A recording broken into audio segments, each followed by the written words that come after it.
Okay, so can you hear me now?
Okay, so it seems like you should be able to hear me,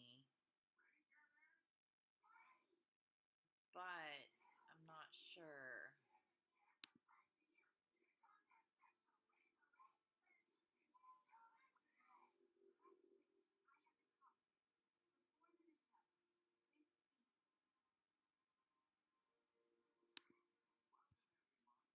Yeah.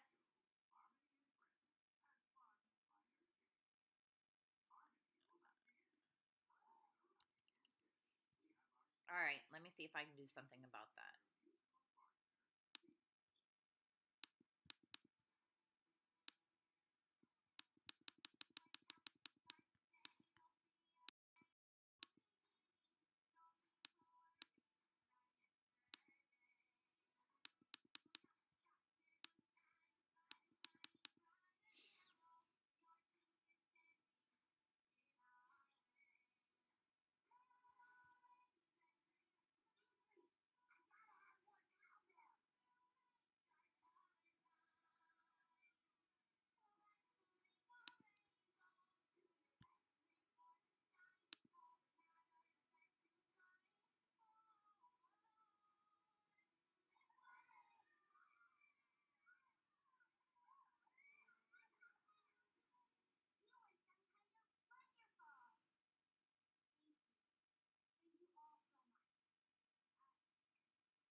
All right, is that any better? Can you hear me more so?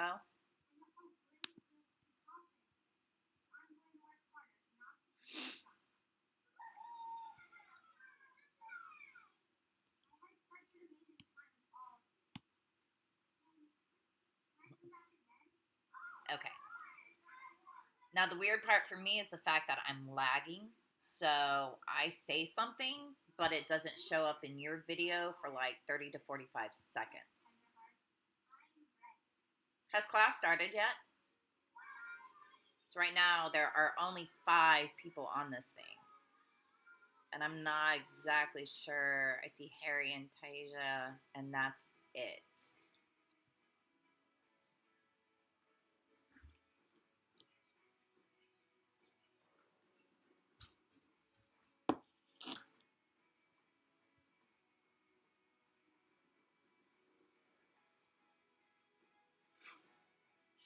Who you talk to?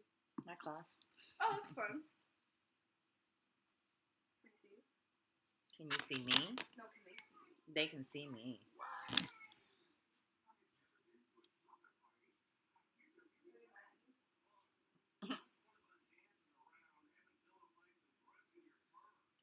They can hear you too. Oh. Are they mad at me? Probably. Mother. No, they're not mad. They don't care. Okay, so the next thing I want to know is this. So you can hear me now.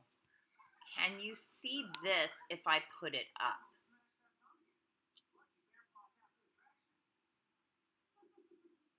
Oh, wait, I bet you can't. Hold on.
I know this is unusual, but I figured I'd try something. Okay, that's 7 people. Where's the rest of my class?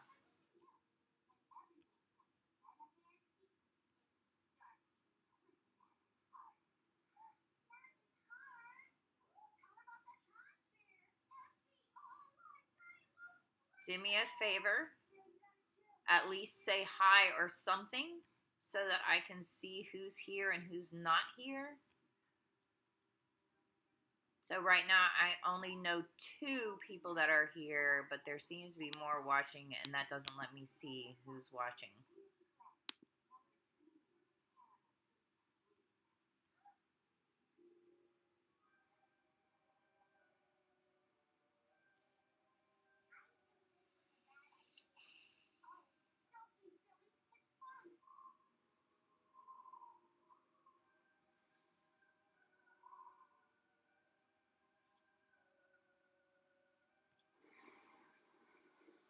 Hi, Alexis.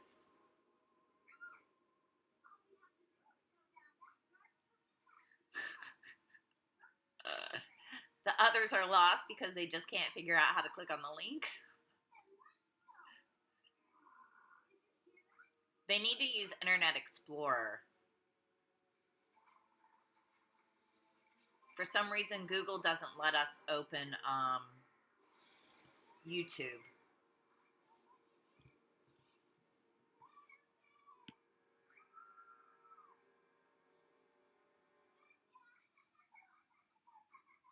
Your computer's never working that well. We need to get you a new one.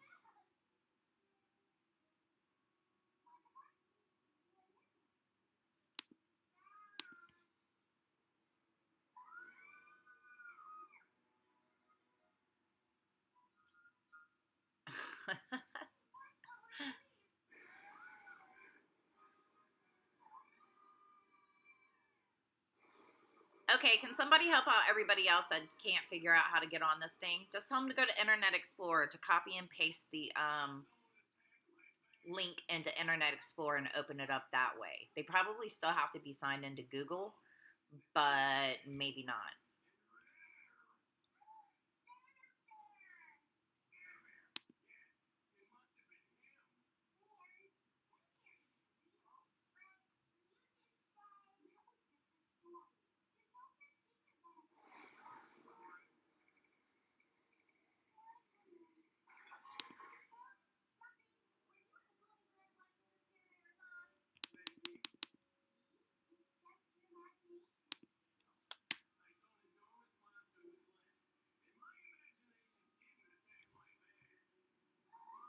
I'm playing with this.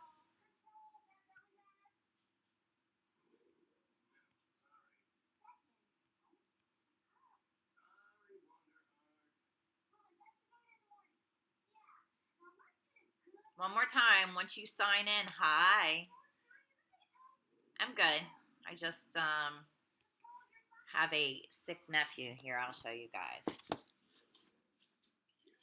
Excuse me.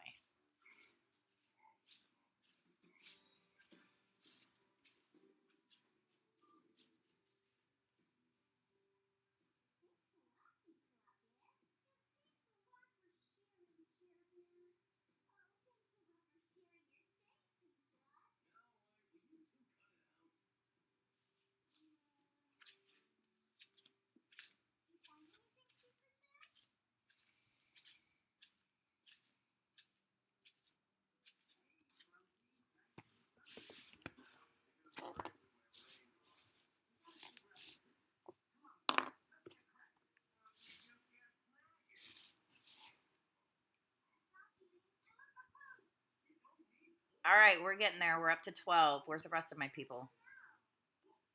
Let me know when you guys are in. We're running on about 30 minutes left of class.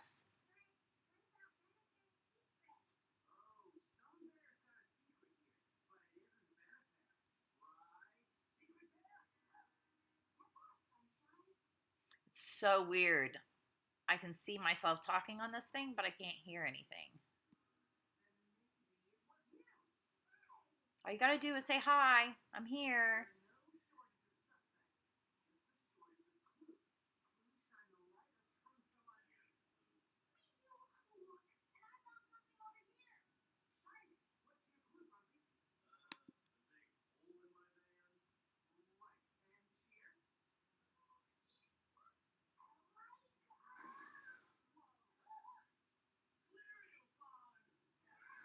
Okay, now we're up to 14.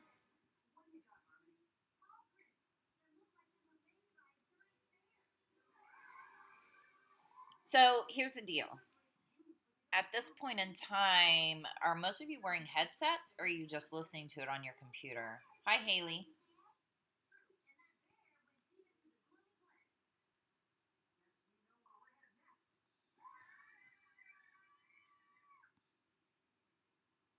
Hi, Sahil.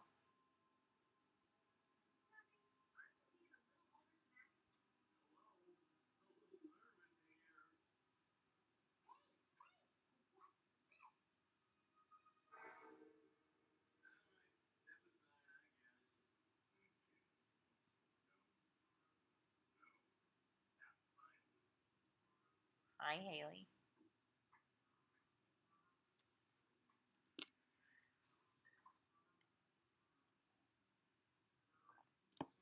All right. So I'm going to go ahead and get started because otherwise we are going to run out of time. Take out a piece of paper and I'm going to upload this PowerPoint to you. I'm going to show it again because once I put the PowerPoint up, I can't see anything. I can't see any comments. I can't see anything like that. But I'm going to go through the PowerPoint, and if you, hi Erica, if you, and then I'm going to come back to make sure that everybody can at least see the PowerPoint and still hear me. If it works, then write down questions. You can type in the questions too.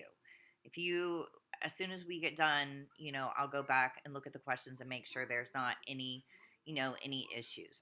This is not how I plan on doing it, doing a flipped classroom. Well, I guess it's not really flipped because you're sitting in the classroom and I'm sitting at home, but still, this is just something that I needed to do last minute, and it's taking me since 4 or 5 o'clock this morning to figure it out. So here we go. I'm going to pull up the PowerPoint, and I want you to let me know if you can see it.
Can you hear me now?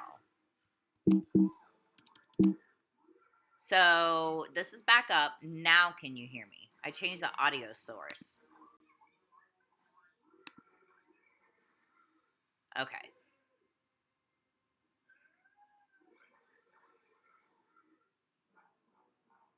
Even with the PowerPoint up, you hear me? So you can hear me even when the PowerPoint's up right now?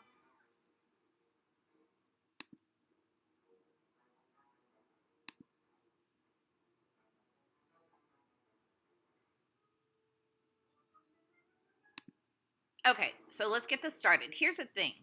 Can you see me? Oh, never mind. I'm not even going to look to see. This is actually a pretty easy concept to get. This is a cell membrane. We already know that the cell membrane is made up of phospholipid. Think about the little fingers. You know, you can to the phospholipid bilayer. And then what you're seeing in this picture here are different proteins and things embedded into the membrane. So then you have different types of receptors. I think you can see my mouse moving. So you have different types of receptors that come up off of it. And then you have the cytoskeleton on the inside that kind of holds everything in place. So phosphate-based head, fatty acid tail. So it's repelled by water, attracted to water. That's why they form the bilayer. The fatty acid tails do not want to be near water. So when they form like this, they keep all water out. And that's what this picture is showing you. You have the water on the outside, the water on the inside, no water in the middle. Now stop and think about it. If there's no water in the middle and these are hydrophobic, can things just pass through the membrane? No. So if you look at this one, here's your hydrophilic heads, the hydrophobic tails on both sides.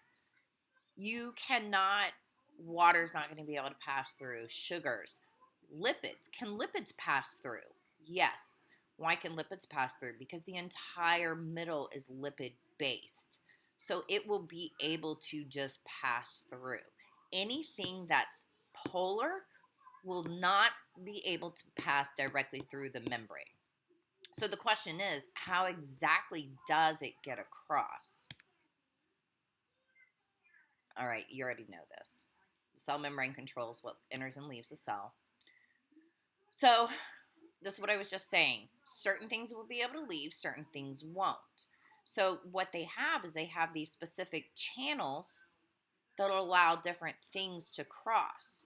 So water, amino acids, sugars have to have a protein channel to pass through. So this is what a protein channel looks like. You can see the beta pleated sheets and stuff. So this area that's embedded into the membrane is hydrophilic or hydrophobic. I know I can't hear you.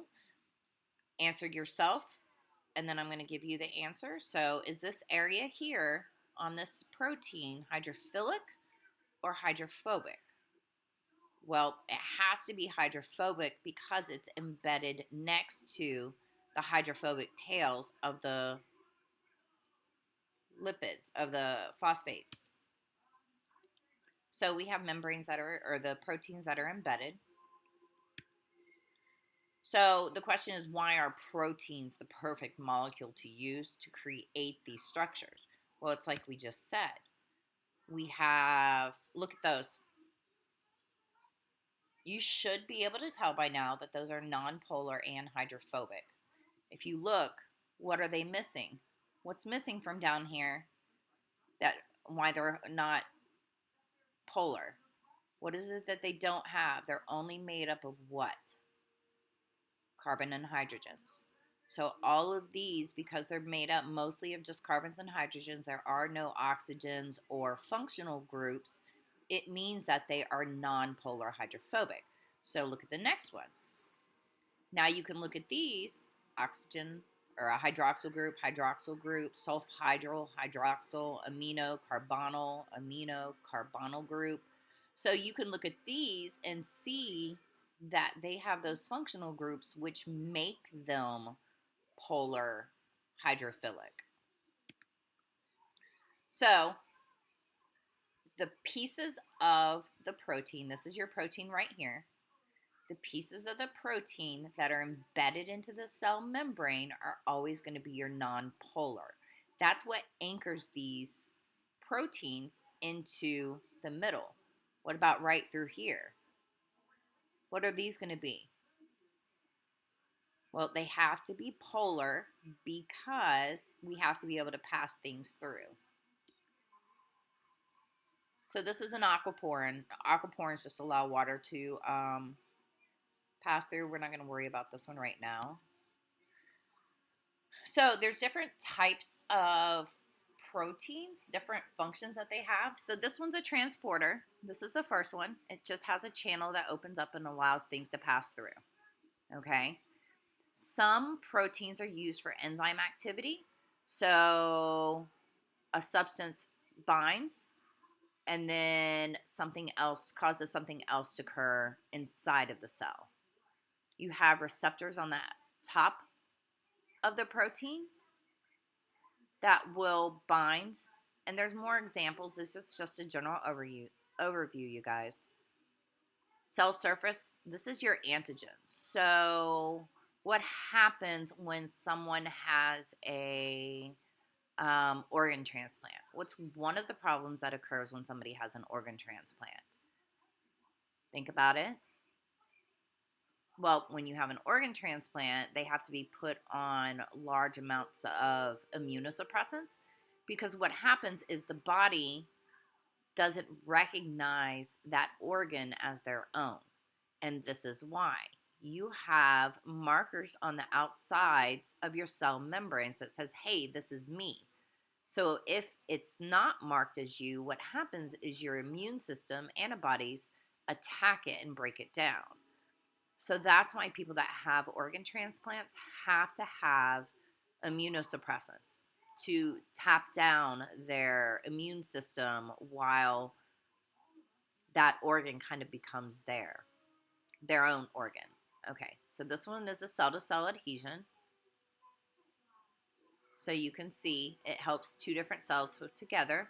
And then even you can use some proteins connect to the cytoskeleton that's within to keep things attached. So once again, a channel just allows things to cross. Another type of protein allows for enzyme activities.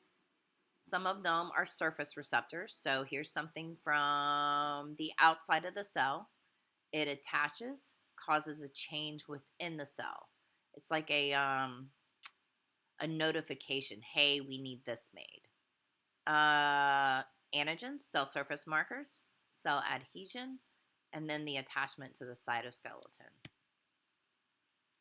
So this one's just about different types of proteins.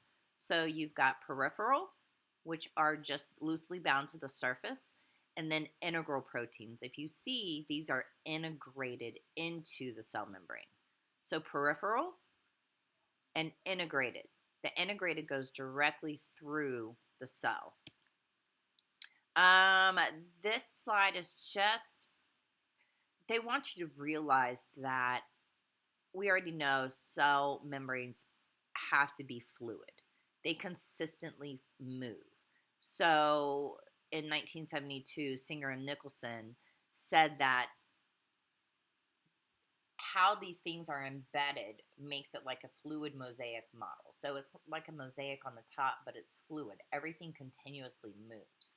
So here's a picture of a cell membrane. Cholesterol, what's the purpose of cholesterol? Keeps the fluidity. Cholesterol is what type of a macromolecule? It's a lipid. Cholesterol is a precursor to what? All steroids. So then you have your antigens at the top. You have, this is a transmembrane protein. You can see it's one that just has a center going through. This is your cytoskeleton, the cytoplasm, and then this is the outside of the cell.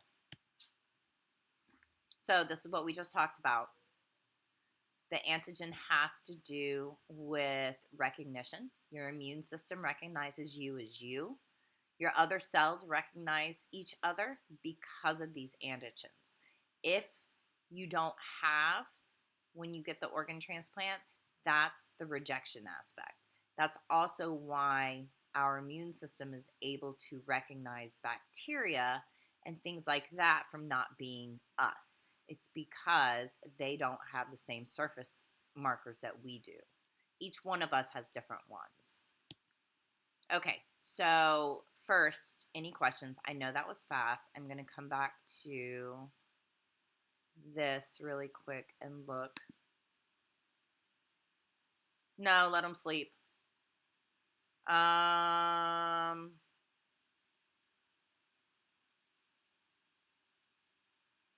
Okay, so do you have questions about that first part, just the part about cell membranes?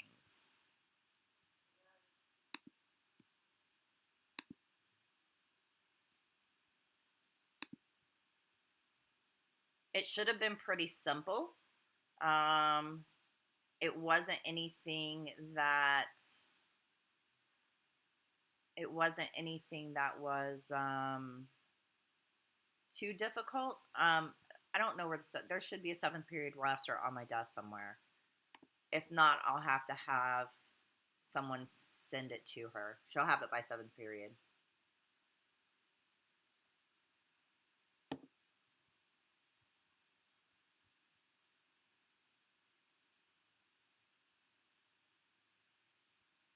No, you can just tell Jason I'll deal with him when I get back.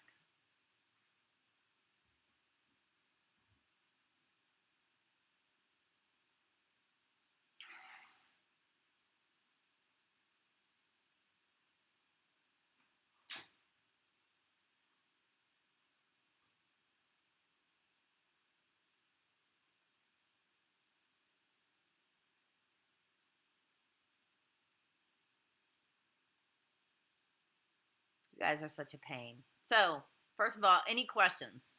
Just on that part. Like I said, this isn't how I planned on this to go.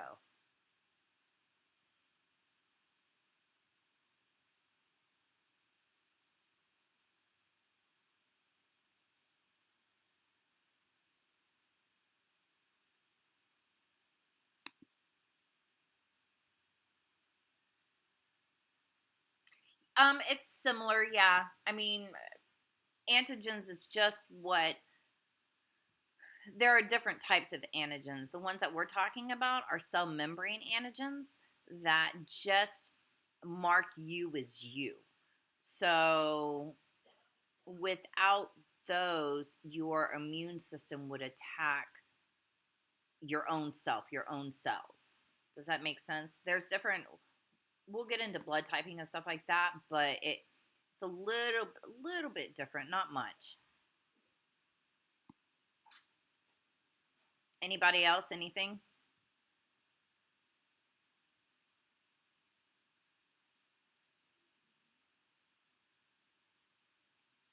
Are there really only 16 people in class today? I have a hard time seeing that. Come on. Achilles, come here. Come here. Oh. You'll see my dog.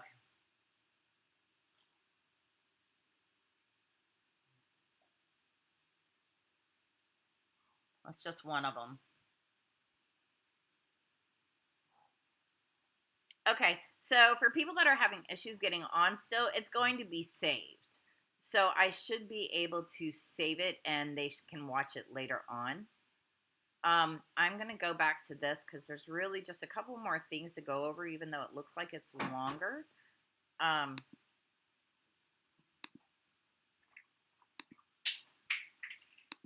So here's the PowerPoint. Oops.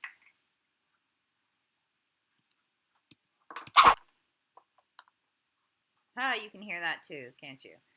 So, second law of thermodynamics is just saying that there's disorder is more likely than order. So the picture that you're looking at now, those molecules of dye are considered to be in an ordered, very ordered. So they're all ordered over here on this side. There's a membrane in the middle, the dye is over here.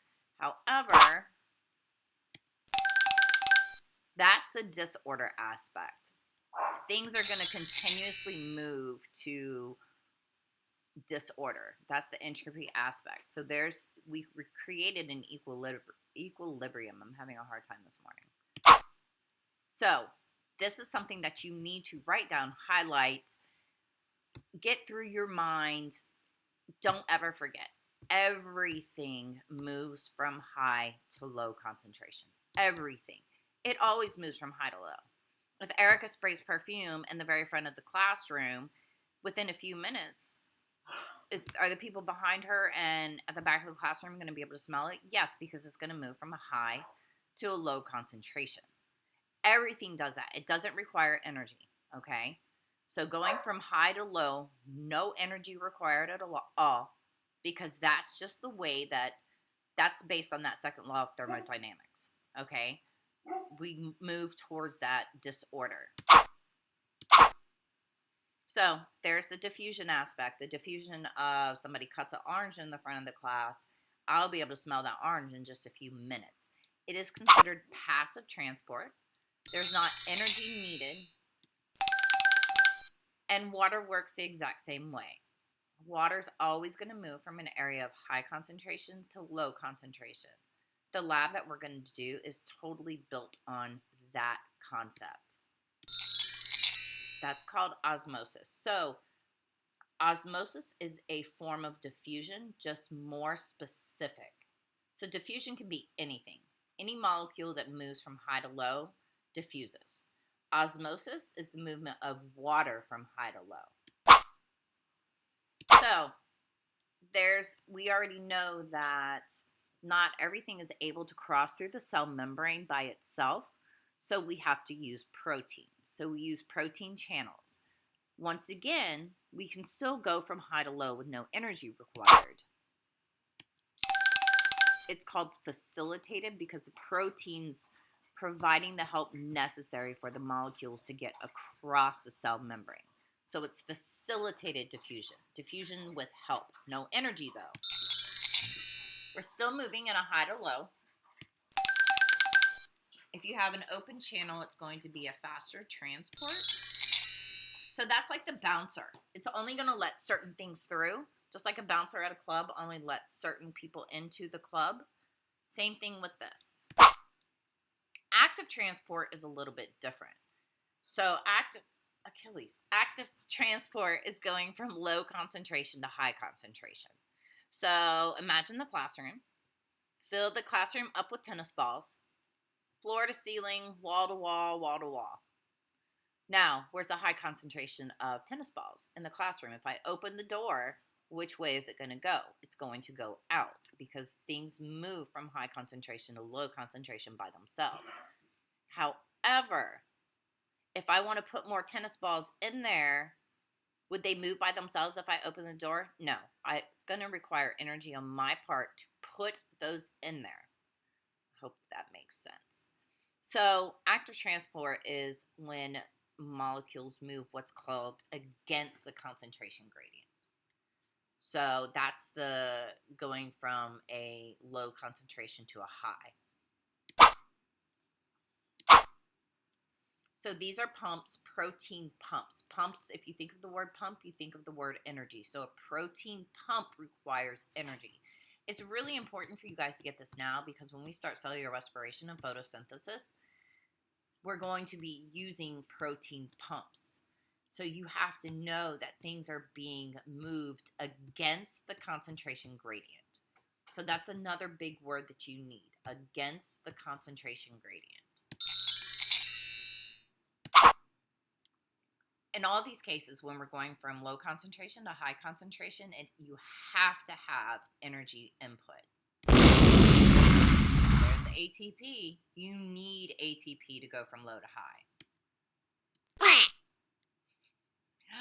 These noises are driving me crazy. I kept them on purpose. So what happens is once you use the ATP, there's a change in the protein. So as you can see, the substance enters into the protein. ATP is used. ATP causes a change in the protein structure, which allows it to open to the other side. And now we're going from a low concentration to a high concentration. I know it doesn't look like it in this picture, but we are. So if you look, watch the little thing, antiport. They're going against each other. So you have 2 sodium entering and an amino acid leaving. 2 enter, amino acid leaves. That's an antiport because they're going against each other. Yes, it requires ATP. Now look at this one. This is a symport. They're both going in the same directions. Anti means against, sim means together. So an antiport goes against each other. Objects entering, objects leaving. Symport, you've got 2 objects entering or leaving. In this case, it's entering. And yes, that one requires ATP too. So here's all your different things. You've got passive transport. That's your simple diffusion, high to low. Facilitated transport, that's still high to low, but I require a protein, no energy. And then you've got active transport is when you go against the concentration gradient. So look, this passive transport is always going with the concentration gradient, high to low. When you go against the concentration gradient, it's low to high. You have to have a protein pump, and it requires ATP. So simple diffusion is able to go straight through the cell membrane. Facilitated diffusion needs a facilitator, needs help, and that's the protein. Still going from high to low, no energy required. This one is an active transport because now I'm going from low concentration on the outside to high concentration on the inside. I have to have a protein pump, and you have to use ATP. So if you have to move big molecules into or out of the cell, you do what's called endocytosis and exocytosis. So endocytosis is going to be bringing it in. So phagocytosis, penocytosis. I know, it's really strange words. It just means cellular eating, cellular drinking. They're just bringing things into the cell. And then the picture down here is exocytosis. So this could be something that needs to be sent out of the cell, anything from waste to a product that was made in the cell. So it goes, it's in a vesicle. The vesicle joins up with the cell membrane and the product is released. It would be the same idea with waste. Exo, exit, endo, in. So endocytosis, we're bringing it into the cell. Exocytosis, we're sending it out of the cell. So there's your different types. It's not exactly what we just said. The only one that's different is that this receptor mediated on the bottom will only occur if, I know it's almost time for you guys to go, will only occur if there is a molecule that triggers the intake of it. And we're going to stop there.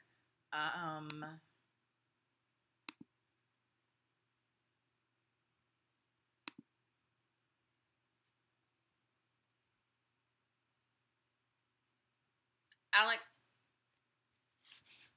Jason, I totally believe you. Alex, stop.